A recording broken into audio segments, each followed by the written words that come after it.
Once there lived a happy couple who had been together for decades. But after spending years together, husband was concerned that his wife was not hearing well as she used to hear. He thought that she might need a hearing aid, but he wasn't sure how to approach her. He called his family doctor, asked for suggestion. The doctor told him to test it with a simple idea. The doctor said, "Stand 40 feet away from her and speak as loud as you would speak to her in a normal conversation. Observe if she hears you.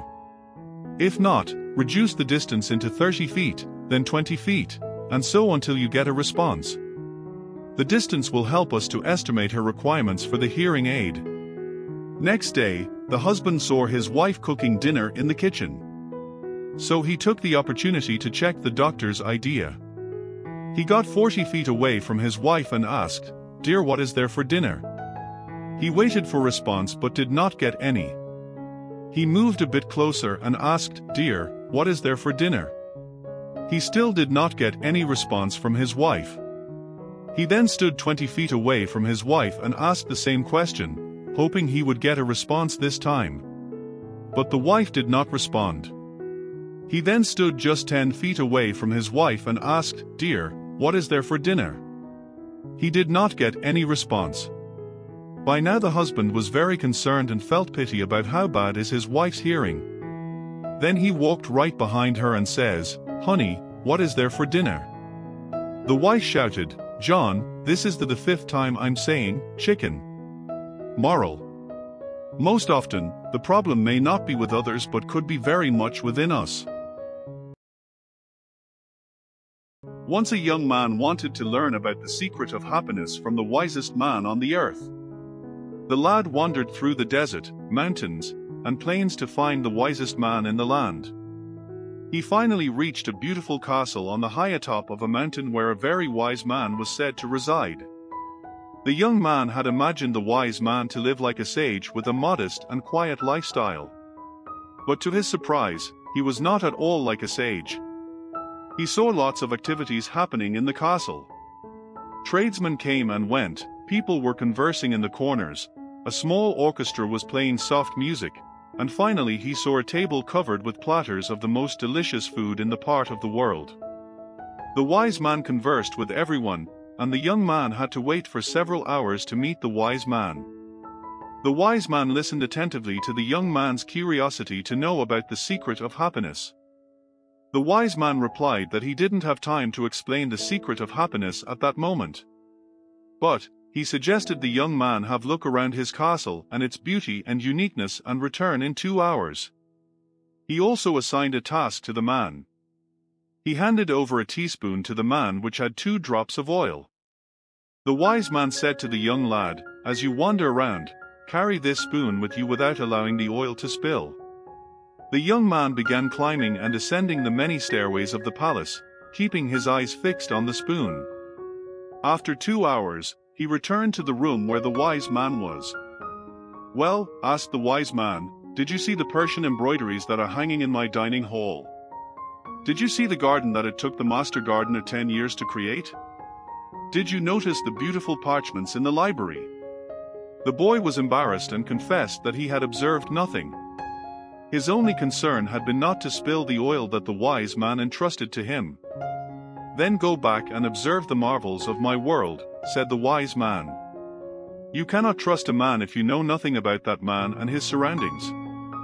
Relieved, the boy picked up the spoon and returned to his exploration of the palace, this time more conscious of the surroundings and observing all of the works of art on the ceilings and the walls. He saw the gardens, the mountains all around him, the beauty of the flowers, and the taste with which everything had been selected. Upon returning to the wise man, he explained in detail everything he had seen. "But where are the drops of oil I entrusted to you?" asked the wise man. Looking down at the spoon he held, the boy saw that the oil was gone. "Well, there is only one piece of advice I can give you," said the wisest man. "The secret of happiness is to see all the marvels of the world, and never to forget the drops of oil on the spoon." What is the message here? You have all right to enjoy the beauty and pleasures of the world, but you have to fulfill your duty as well. A balance needs to be created between everything. You need to take care of your job, family, and then society. Many people forget to enjoy the beauty of life and get lost in the rat race of the world. While some lose a sense of responsibility and waste their life without fulfilling their duties. Balance is very important in life. Work, family, health, and enjoyment are equally important.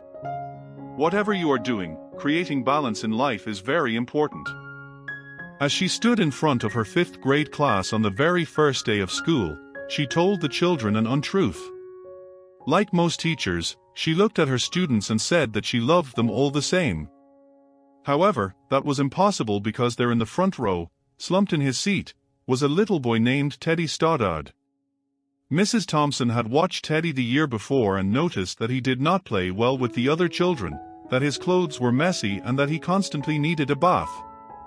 In addition, Teddy could be unpleasant. It got to the point where Mrs. Thompson would actually take delight in marking his papers with a broad red pen, making bold XS and then putting a big F at the top of his papers. At the school where Mrs. Thompson taught, she was required to review each child's past records and she put Teddy's off until last. However, when she reviewed his file, she was in for a surprise. Teddy's 1st grade teacher wrote, "Teddy is a bright child with a ready laugh. He does his work neatly and has good manners, he is a joy to be around." His 2nd grade teacher wrote, "Teddy is an excellent student, well liked by his classmates, but he is troubled because his mother has a terminal illness and life at home must be a struggle." His 3rd grade teacher wrote, "His mother's death has been hard on him. He tries to do his best, but his father doesn't show much interest, and his home life will soon affect him if some steps aren't taken." Teddy's 4th grade teacher wrote, "Teddy is withdrawn and doesn't show much interest in school. He doesn't have many friends and he sometimes sleeps in class." By now, Mrs. Thompson realized the problem and she was ashamed of herself. She felt even worse when her students brought her Christmas presents, wrapped in beautiful ribbons and bright paper, except for Teddy's. His present was clumsily wrapped in the heavy, brown paper that he got from a grocery bag. Mrs. Thompson took pains to open it in the middle of the other presents. Some of the children started to laugh when she found a rhinestone bracelet with some of the stones missing and a bottle that was 1/4 full of perfume. But she stifled the children's laughter when she exclaimed how pretty the bracelet was, putting it on, and dabbing some of the perfume on her wrist. Teddy Stoddard stayed after school that day just long enough to say, "Mrs. Thompson, today you smelled just like my mom used to." After the children left, she cried for at least an hour. On that very day, she quit teaching reading, writing, and arithmetic. Instead, she began to teach children. Mrs. Thompson paid particular attention to Teddy. As she worked with him, his mind seemed to come alive. The more she encouraged him, the faster he responded. By the end of the year, Teddy had become one of the smartest children in the class and, despite her lie that she would love all the children the same, Teddy became one of her teacher's pets. A year later, she found a note under her door, from Teddy, telling her that she was the best teacher he ever had in his whole life. 6 years went by before she got another note from Teddy. He then wrote that he had finished high school, 3rd in his class, and she was still the best teacher he ever had in life. For years after that, she got another letter, saying that while things had been tough at times, he'd stayed in school, had stuck with it, and would soon graduate from college with the highest of honors.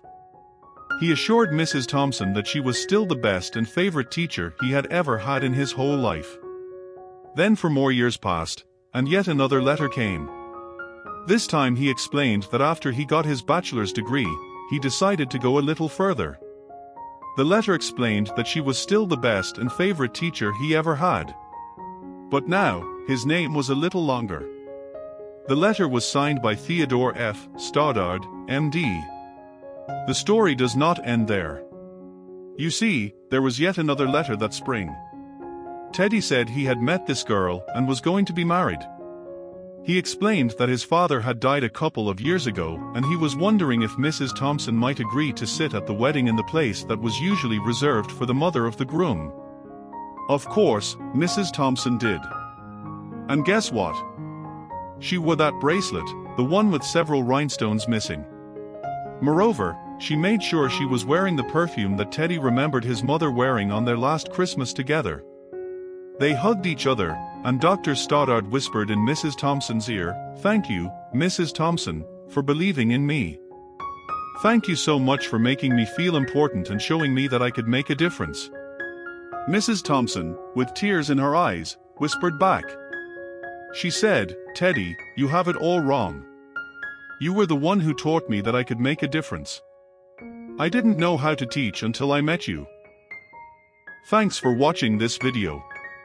Please subscribe to the channel and like this video. Thank you very much.